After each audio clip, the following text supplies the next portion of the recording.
What's up, YouTube? Capital G here. Welcome to another episode of The Excellent Adventures. These are the excellent adventures of Invoked Invoknoids, a deck that is surprisingly powerful and actually has a pretty good matchup against a lot of the meta decks. It can't grind nearly as hard as some of the decks like maybe Altergeist or Salamangreats, but it has a lot of power in its ability to be able to break boards. It kind of reminds me a little bit of like Cyber Dragons. This is a deck where you're always going to blind second. You have a lot of powerful plays in things like Cyframe Gear Gamma. I think that the Invoked and the Infernoid archetypes are, two from Arc V that I've been talking about in the past, where these archetypes really haven't been power creeps, but they have been just kind of forgotten about. Infernoids are ones that, the DD Crow ability is still really good. And the thing about Infernoids, the monsters aren't as powerful as they were maybe a couple of years ago, but Void Vanishment is ridiculous. That thing can break an entire board by itself. Also, when you're running Invoked, you get Alistair, which is like basically a one card engine. If you're going second, it almost always is going to get you to like a one card fusion. So you guys will see exactly what I'm talking about. Every single one of these duels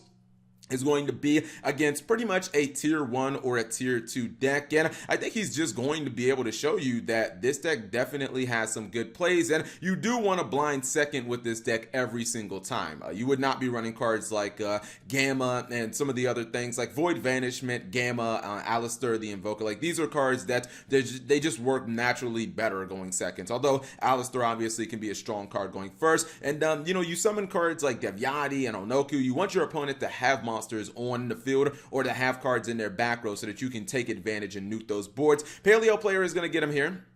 Gets him to use Devyati on the Swap Frog, which, it banishes it, but he ends up with the card of Demise as the backup play, gets 5 cards in his back row, but it's just not really going to do that much. I think he's activating things like Invoknoids to just try to get some of his Paleo monsters out of his graveyard. Invoknoids, he didn't know, I assume, if he was going to even have something on field to try to use it on. That's why I think that he used it early, but it's fine because his opponent's just going to run over the 2 Paleo cards, and he really doesn't get anywhere, so, it's just a kind of a neg for him regardless. He also set Void Feast on the field. I believe that was searched by the Void Vanishment, and he's probably just going to use the Gamma. He hasn't had it live basically the entire game. Or no, excuse me. He actually sends Void Vanishment to the graveyard. I'm forgetting. I'm thinking that you have to. I'm thinking that you can like discard a card, but I think you have to give up an Infernoid card. Lost Wind is going to be activated, but he's just going to tribute it to banish one of his opponent's Infernoid cards, and he actually catches him with a random BLS Link monster, which was pretty interesting here. But watch this 200 IQ play.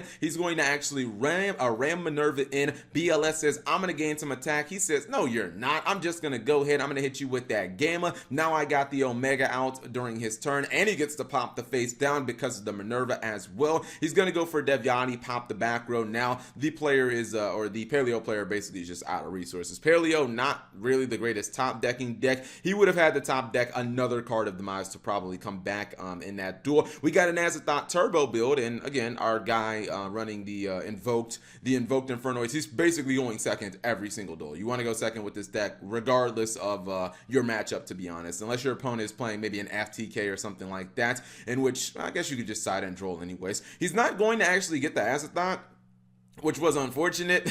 He basically just ends on the Time Thief. Gamma is going to be used there. Even though the Time Thief Redoer is going to dodge it, it does not matter because it doesn't stop the Gamma from actually being summoned. And this duel, once I saw that, I was like, yeah, this shit is free as hell. Void Imagination, dude, this card is nuts because not only does it get you Tierra on field, which is just a huge monster, it loads your graveyard up with Infernoids, and then you also get a whole bunch of Nethys in the graveyard. You get to just nuke your opponent's board. Basically, like, going second and using Void Imagination is a win condition. Like, it's just that ridiculous because you're going to be able to summon things like Onoku and Devyati back from the graveyard, and honestly, his opponent has probably like a 95% chance of getting OTK'd here. He's going to go for Merkaba. Gets another copy of Invocation so that he can use it a second time. That is clearly enough damage on board. He does max out on Wolf in this build just because it is 60 cards. You are going to be running things like, Solar Recharge and some of the other Lightsworn cards, Mill It Off, Riding, etc., etc. Going against Guard Dragon second, some of these decks are incredibly scary. It's going to get even more scary as you see decks with like really high ceilings. You're like, man, you don't necessarily want to go second against those decks, but his opponent is, I believe, just going to of botch this play. Usually with guard dragons, I think you're trying to get like 2 to 3 negations on board. Goes for the Saryuja Skull Dread. I'm wondering why he doesn't summon the crown. Or no, I think it's because he's locked into dragons right now. Okay, that's what it is. I think he's just locked into dragons, and crown is, I don't know, probably like a machine or something like that. It is a machine. And, you know, he's going to get Hot Red Dragon Archfiend Abyss, which is cute, but, I mean, he doesn't have the second, like, negation. So, if all you're going to do is throw your, you're just going to throw out Hot Red Dragon Archfiend Abyss at your opponent, plus an effect veiler, so I guess it's the second negation. Like, your opponent can probably stop that. Harmonique is going to force it out.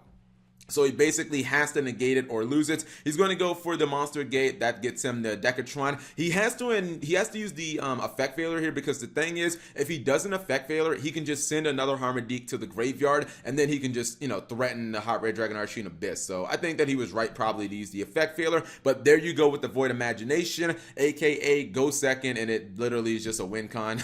You send Wolves and you send Nethys to the graveyard, and then you just nuke your opponent's entire board. Like, you get 3 pops off the 3 copies of Nethys, then you can actually start going for some other plays. He goes for Onoku, torches his opponent's entire field. He knows that these 3 random cards are not going to be able to build a legitimate board, so he just ultimately scoops it up.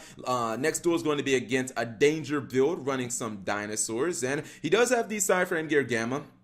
I would say more likely than not, he's going to be able to activate it. That was really smart. Now his opponent probably has a little bit of a fractured hand. If you know your opponent is using a danger and only has a couple of cards in their hand, I would say just go ahead and gamma them, because then not only are you going 1 for 1 with the Nessie, but if your opponent has another danger, then they're not really going to be able to draw any cards. Like, if their last card in hand's a danger, they can't really do anything. He ends with a quote list plus the Mothman, which is not doing anything, and his opponent can just keep throwing these spells at him and see what he's going to, you know, ultimately try to negate. But one negation is just not going to do it, especially when he has 2 copies of Invocation. Quoteless is going to get Ash Blossom because he had multiples. He's going to go for the Fire Invoke monster, which, as a Salamander player, I hate seeing that guy. He is going to block the attack with a copy of Fogblade, but he simply doesn't have enough resources at this point. Even with the Ultimate Conductor Tyranno, it's like, well, does he even have 2 dinosaurs in the graveyard to summon it? I'm gonna say no, he doesn't. He has 1 dinosaur, so he does have technically like a dead monster in hand. He can't use it. Also, these Invoknoid monsters are now copying things like Devyati. They're copying things like Onoku, so sure, he can try to attack. He's just gonna banish it to make sure you don't have any dinosaurs in the graveyard, and once he gets the top deck, Alistair the Invoker, it's pretty much a wrap. Now, some of you guys are looking at the slash draw there and you're like, Cap, what is going on?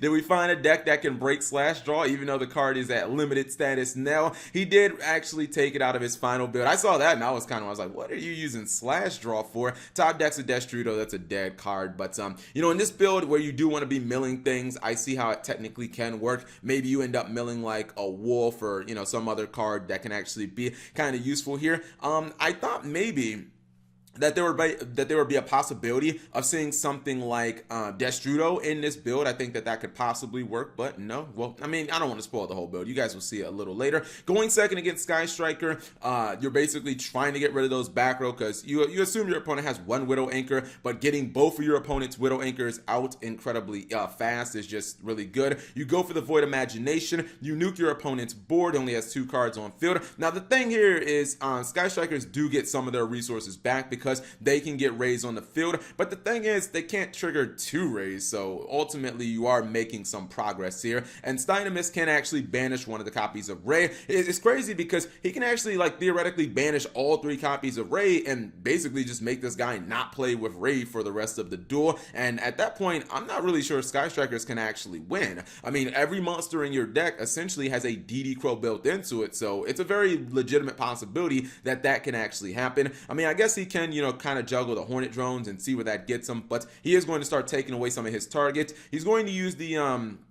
Jamming Wave just so that he can get rid of Onoku, but he's actually still in a decent position. He has Void Feast in his hand. Let's see if he can get a card, or let's see if he can resolve that. I mean, if your opponent doesn't have like any Ash Blossom or anything, I think you're good. He does decide just to go ahead and summon the copy of Devyati. He's going to negate the Ray when she tries to activate. That's the second Ray banish, by the way, in case you're keeping track. So 1 more Ray and this dude's out of Rays. The Void Feast to me is going to basically like seal the game, because even though his opponent is going to get a +1, I just don't think the pluses matter at this point. I mean, he's using Afterburner. The cards are just getting banished. And hold on, I'm pretty sure that he banished all three. He just banished the third copy of Ray. Let's see if he actually did do that. Yep, there you go. There's the third copy of Ray. So even though like Sky Strikers are inherently more powerful and probably better than Invoknoids or Invoked, if you have the ability to just take out all your opponent's Rays, why not do it? Next duel is against True Draco. True Draco still can be a very powerful deck. I wasn't sure if he'd get any use out of his Gamma.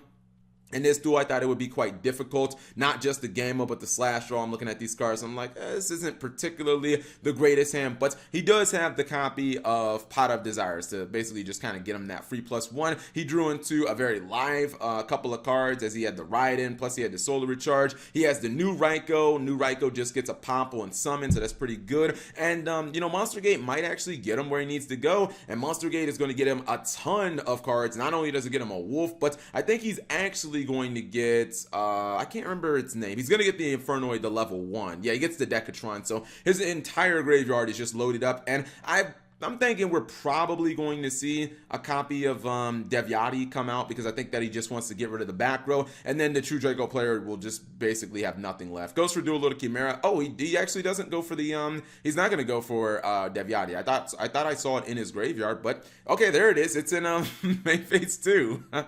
I knew it was coming out at some point. Goes for Anoku just so that he can potentially stop any spells and traps that his opponent's gonna top deck. At this point, like, what can you really top deck other than Card of Demise? I say that anytime that you're dueling against these type of decks like Paleo Frogs or Draco, when you get them top decking, the only thing that they can essentially get to kind of get them out of those bad situations is basically Card of Demise, or I mean maybe like Pot of Desires. Now this was the one duel where things switched up a little bit. His opponent did force him to go first because he is playing he's playing Cyber Dragon, so he says, you go first, man. And the thing is, since you are running the Invoked engine, there are some plays that you can go for. I mean, maybe you can go for a turn 1 Merkaba, but I think your best play is with Void Feast, because Void Feast gives you 3 monsters on field, and those monsters are going to copy other monster effects, the Decatron, so they can become Onoku and they can become Devyati. And Cyber Dragons have a little bit of a hard time just busting through a bunch of monsters.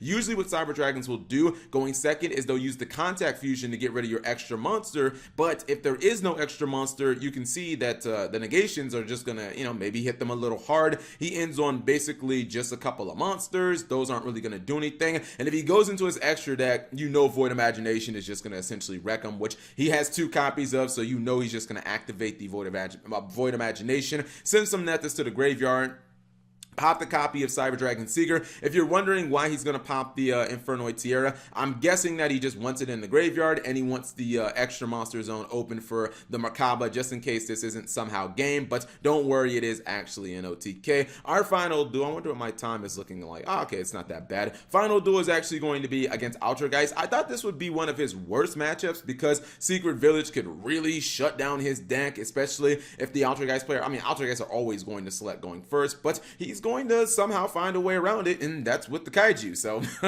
actually, you know what, oh my goodness, this could not have been worse for the Altergeist player. Not only does the Kaiju, and obviously the build has changed a couple times, you guys see the build in a second, but the Kaiju not just turns off the Secret Village, but it turns off the protocol too. So now, as crazy as it sounds, the Altergeist player cannot defend him or herself in any way. I mean, he's basically just a sitting duck, and that's an OTK right there, in case you guys were wondering, because the the Kaiju is out of there. 3 attacks. He's going to use the Alistair in hand. That's a GG no re. Let's pause really quickly and check out what this deck looks like on paper. Okay, so this is what the deck looks like on paper. There were some adjustments made from the duels into, you know, the final build. That happens a lot traditionally when people are kind of making decks and theory crafting and adjusting ratios, etc., etc. Kaijus have migrated to the side deck, so you won't be running any Kaijus in the main. Also, the slash draw, I mean, it was just kind of one of those things where, I mean, it was in theory something that could kind of work, but I really don't think the ceiling was as high as the player probably wanted. So just decided to go with pretty much a lineup of a whole bunch of Invoknoids. You got the Lightsworn engine for light monsters to obviously be used with your Alistair the Invoker for the Merkaba plays, and these cards also just get the you know, the Invoknoids in the graveyard. Also, only hand traps you're going to be running are Ash Blossom and Gamma. These are probably like the most consistent of the hand traps. Gamma cannot be stopped by Called by the Grave. It cannot be stopped by even something like Magical Midfield Breaker. It's going to resolve regardless. It's just like an incredibly powerful card, and it's very difficult to just stop in general. when it comes to the spells, I mean, these are all things that you generally are going to see in Invoknoids. Since you're running the Invoked engine, you're going to run some magical meltdowns and some invocations, some terraformings to get to your magical meltdowns, because, you know, this is a 60 card deck. You don't want to just rely on like hard drawing it. And then you have the power cards like the 1-for-1, you've got your monster gate, and then you also have your reasoning. These are also good cards to bait your opponent into ashing you so that you can, you know, come over the top with the gamma. Like if your opponent activates a 1-for-1, let's be real, you're gonna ash that shit because it's a +1 at that point. You hit them with the gamma, you get Omega for free. Omega also has insane synergy with, you know, the Invoknoid card since they banished it. Basically, you can just win. You're always going second with this deck because of the extra deck, because of the cards like Void Imagination, and because you know, invoked work really good when your opponent, or really well when your opponent does have cards in the graveyard. So, you know, a couple of archetypes that people probably think of in power creeps, but can still do a lot of work against the meta.